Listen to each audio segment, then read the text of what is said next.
Hello and welcome to another episode of Between Two Pints. I'm your host, Rob, and today with me is Bren.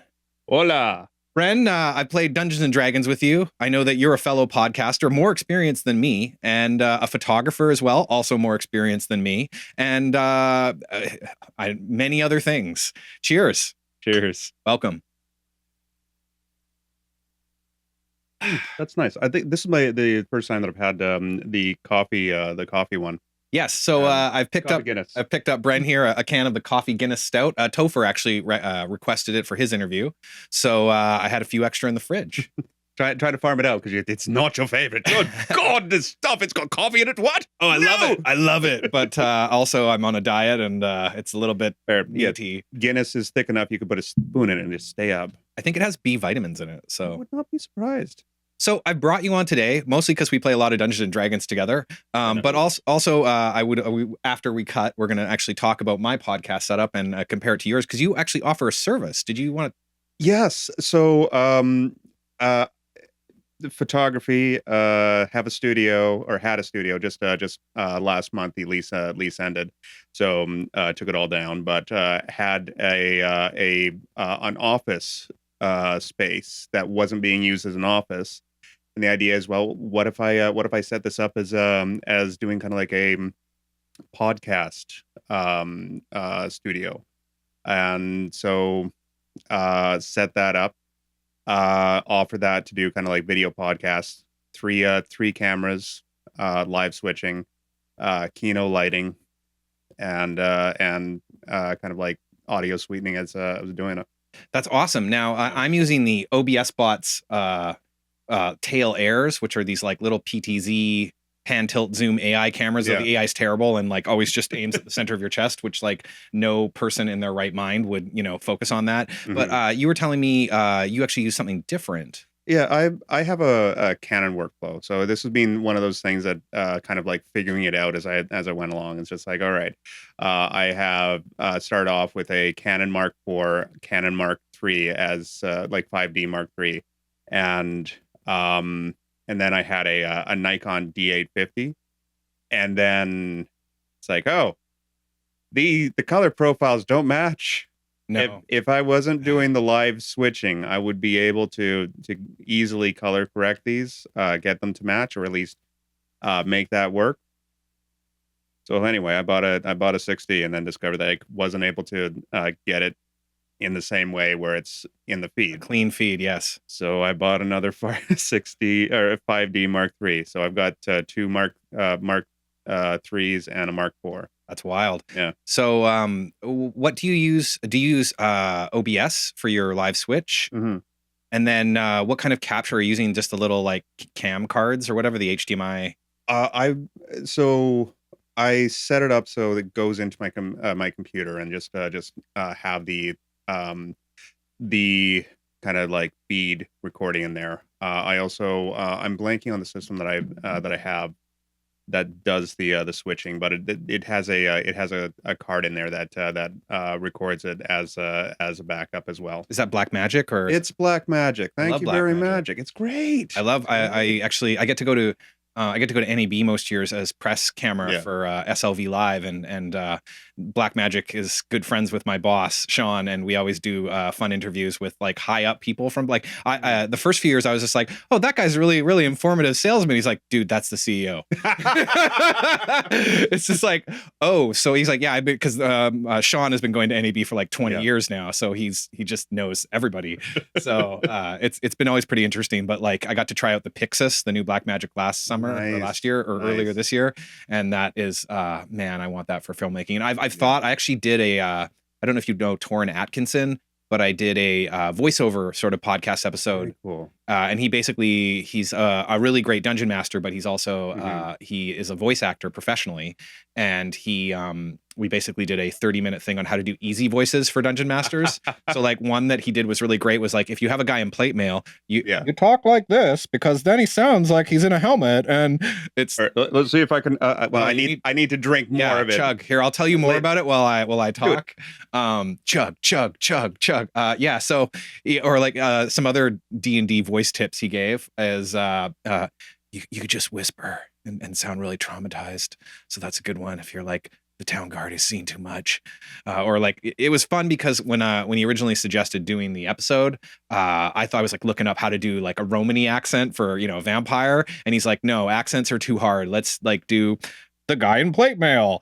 And that was a lot of fun, but shooting it with black magic cameras and like all of the, it's just a lot of work. Whereas these, I can pull out my little remote and I'm not going to do it because it takes forever to get things back, but I can adjust settings and I can, I better make sure they're all rolling. Yeah. Okay. They're all rolling. I can like hand tilt and zoom. And unfortunately for a while, the AI would activate if you waved at the camera or even look like you were waving. And then it would just start like going crazy. And so we had a number of interviews where in the other podcast I was producing, The Circus, Life in the Circus, and it would just start going crazy and tracking weird things. And I had to go into like the deep settings to turn off hand controls, which was Technology, it's great when it works.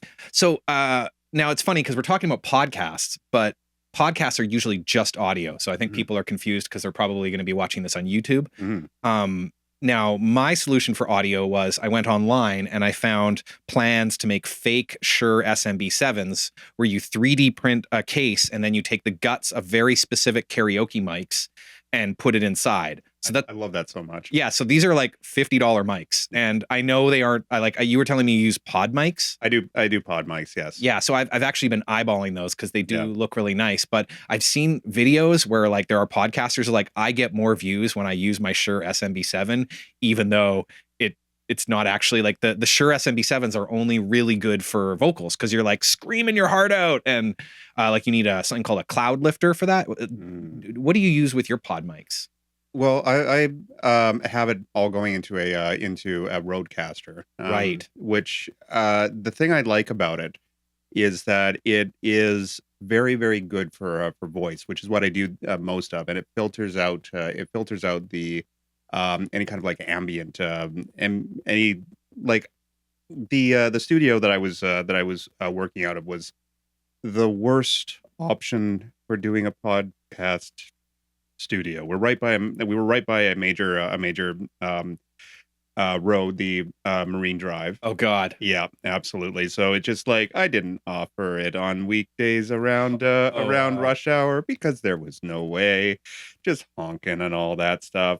But just the system, it filtered out any of that. So the audio was crisp and clean, and the one downside was very, very low, so I had to boost it right the fuck up. And also the file size is enormous. You were looking at like instead of a few megabytes, few hundred megabytes, you're looking at a couple of gigabytes. I mean, I hate to tell you this, Bren, but I shoot in Blackmagic RAW, so if the file's less than 80 gigabytes, I'm happy. Fair. Yeah, I'm not complaining too much. Hard drive space is cheap. Yeah. But now, actually, maybe I should show you these little cloud lifter things I bought. They're just like basically a plug, and the real ones are $200. But obviously, if you go into eBay or Amazon, you can find knockoffs, and some of the knockoffs people say are hot garbage, but I found some that were well reviewed, and they're just like little red things that you kind of plug the XLR cable into and then plug in. I think you might be able to see them in my mixer over there, the red little sticks. Okay. They're $50 each, and they basically just add 12 dB of gain. Like they make it louder without really increasing the noise. And because I had that problem where we were rolling this other podcast I produced, Life in the Circus, we were recording in my friend's heritage house, and I don't know why, but there was the weirdest like electronic frequency noise. Like I guess there was like all the wiring was probably unshielded in the entire building. But and also when the first time we recorded, I had to pump it up, and also we didn't know to get these mics like you're trying to eat it. They were like further away like that. So like the first 2-3 episodes we actually didn't launch first because the sound was so quiet and bad that I wanted to get a few good ones out there. Yeah. I can understand that. I mean, I all the audio I touch and retouch and just make it sound good.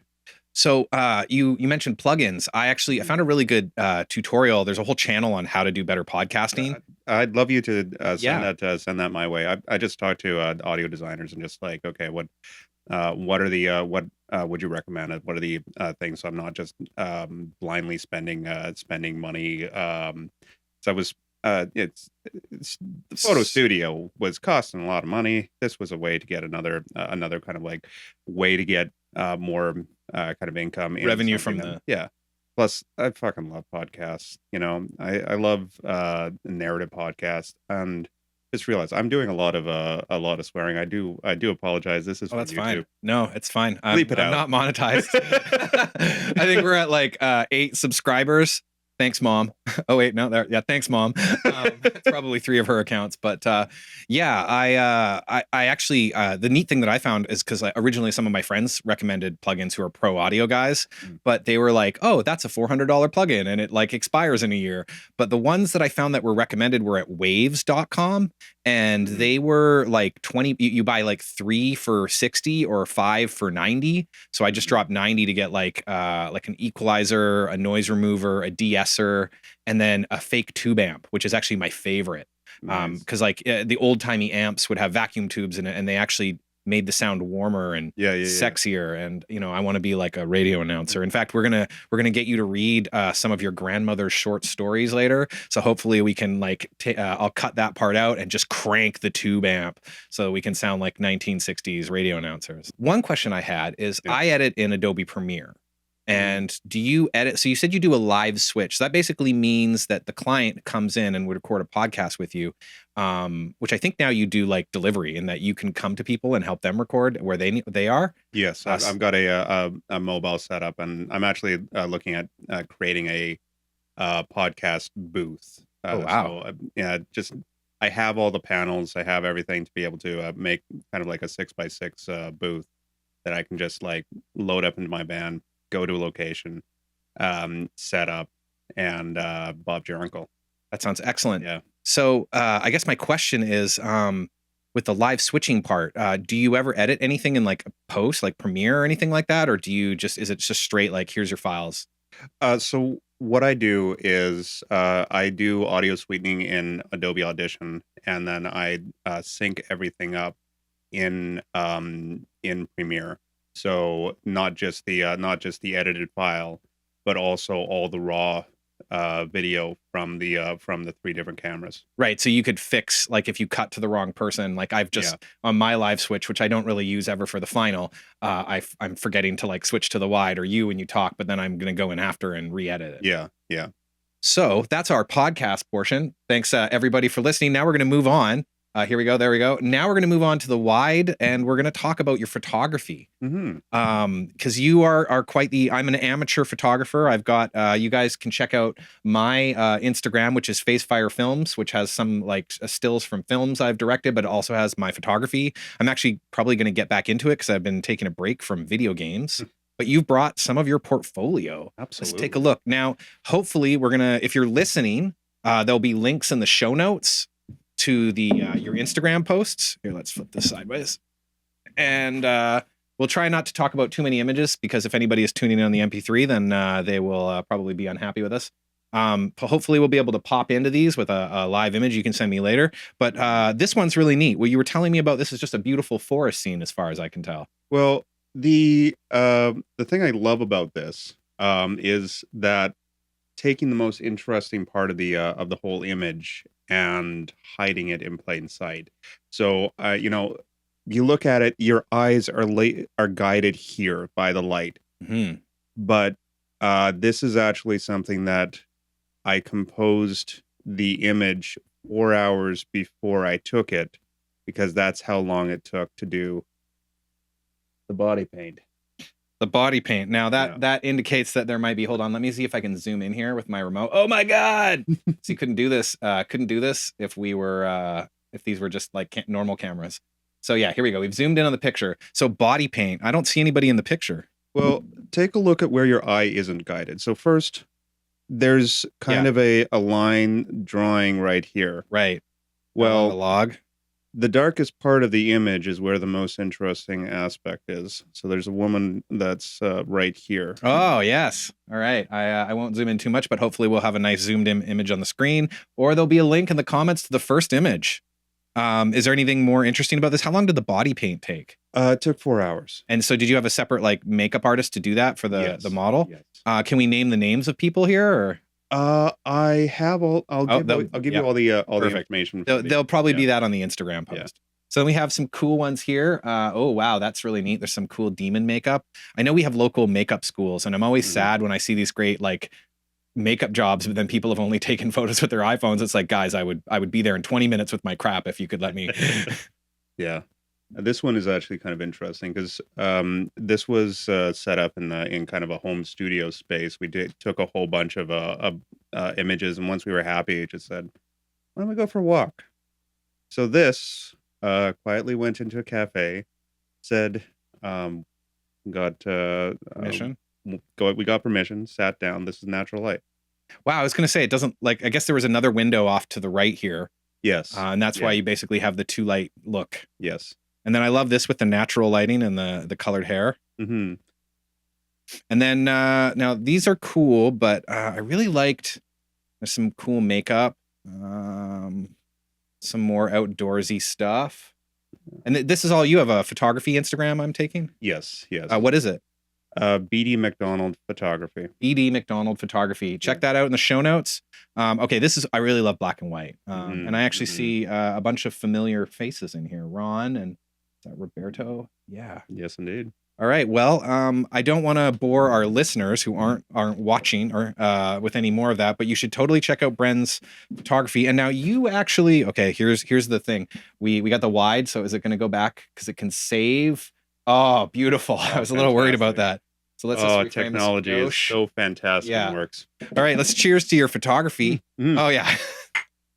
Now, I'll let you finish having a swig, but obviously this show is really about promoting my friends and trying to things are not great in the world, and so you are a professional photographer, which means that people could hire you to be a photographer for them. Yes. Is there where can they find that information out? Well, the easiest again is my Instagram, BD MacDonald Photography, which has most of my. I don't post any of my client works, or very very few of my client work. So I do events, weddings, headshots, etc. And I know this will probably change as time passes, but can you give us some ballpark rates just so people have an idea what they're looking at when they want to talk to you? Absolutely.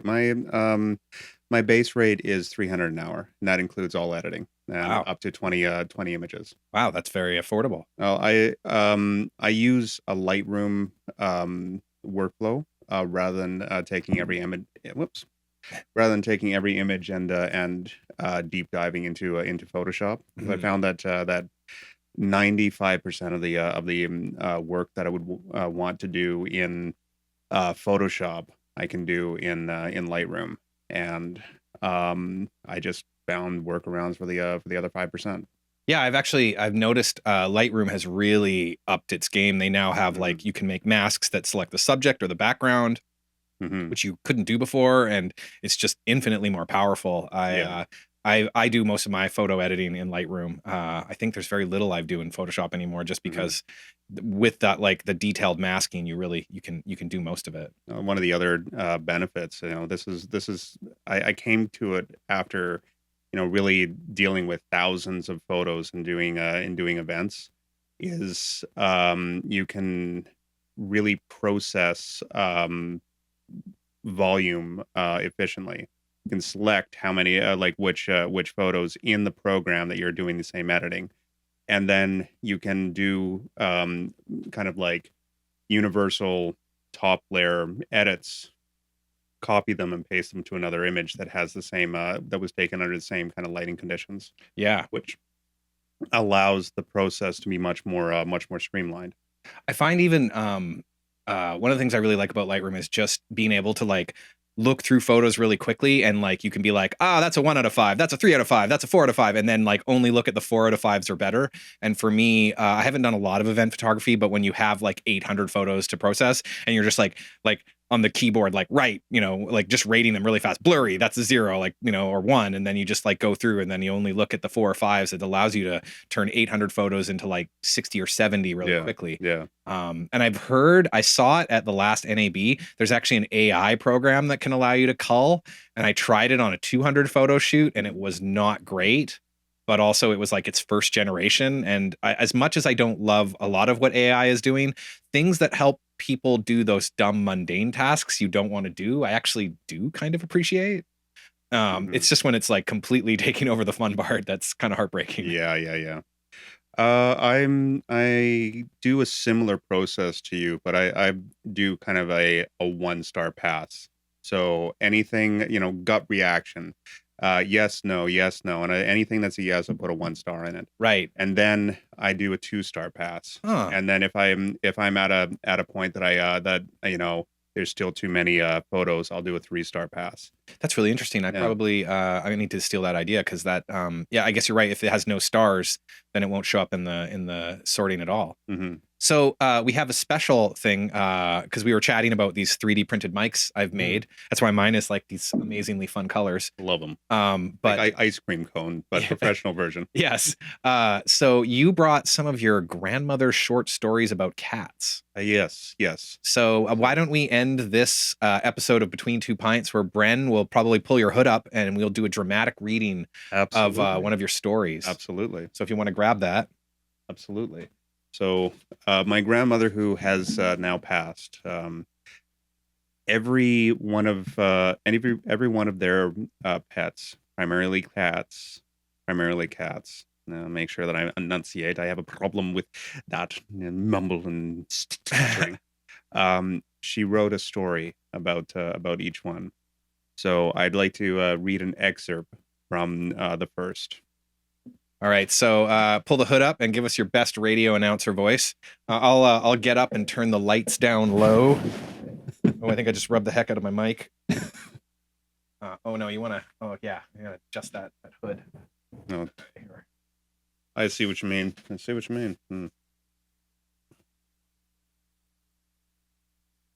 I guess the same effect could have just been accomplished with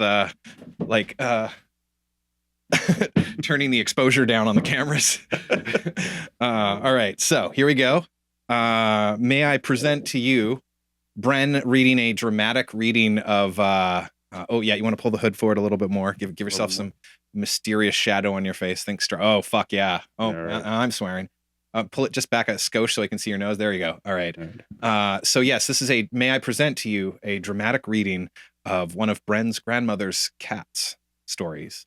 And I guess I'll look directly into your... Yes. It's your lowest, sexiest radio announcer voice. Cat Tales by Marjorie Meredith. Sangula.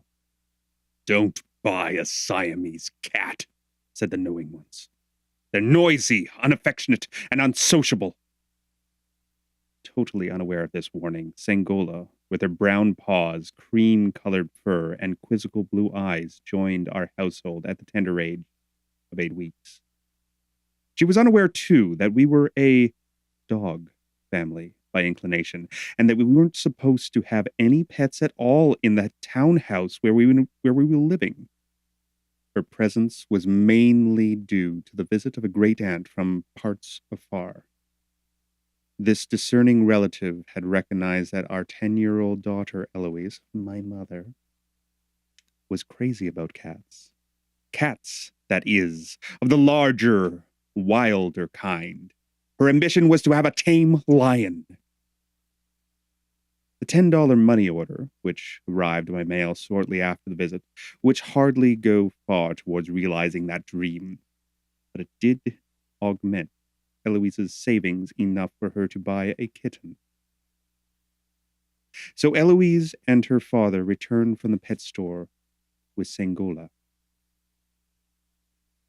She was a seal point, a graceful and self-possessed princess instinctively. For Eloise, she became the sort of companion as an only child needs. She followed her around, much as a dog would have. They shared in ice creams and secrets, games and dreams. It was as if cat and child were learning about life together. Relentlessly inquisitive and observant, the cat acquired wisdom along with the girl. Sangola loved people and became our welcoming committee when company arrived. She never inflicted herself on anyone, but she often sensed when someone's spirits were drooping. She would quietly climb on the knee of the jaded one, and she would quietly climb on the Drink some more beer. Yes, indeed. We're gonna keep this part in because everybody needs to know that beer fuels dramatic readings. Beer fuels dramatic readings. She would quietly climb on the knee of the jaded one, purringly assuring him that life was not so bad after all. Shortly after Sangola's arrival, we moved out into the country, where we were legitimately free to own a pet.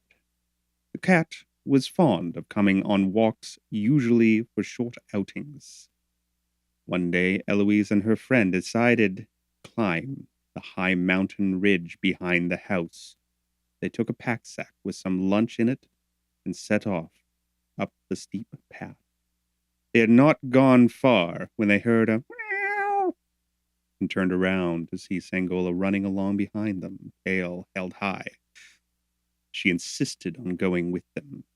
They climbed quite high on the mountain's side, and poor Sangola began to pant badly. Eloise found a trickle of water coming out of the rocks and let her have a drink. The girls unpacked their lunch and gave the cat some cheese to eat. She enjoyed a rest on the cool moss. I'm gonna do another thing. We're leaving this part in. I love it. I never said I was professional. She enjoyed a rest on the cool moss. After lunch, she let Eloise put her in the pack, but she did not feel very happy there and wriggled out so that she could walk along the trail again. That evening, safely back home, the girls felt proud that they had reached the ridge top. Eloise was proud too of Sangola, who had stayed with them all the way. Well, we'll run that through my audio sweetening and my sexy tube amp. I'm sure that you can make something work out of that. Yeah. Well, I also will probably put it as an edited special extra. I need all the edited special extras I can, so my channel's pretty bare right now. But thanks for coming out, Bren. Absolutely. It's the end of the podcast. It's time to plug your business. Tell our viewers where they can find you and what they can hire you for. For photography, BD MacDonald Photography. For podcast, Screaming Hermit Podcast Studio.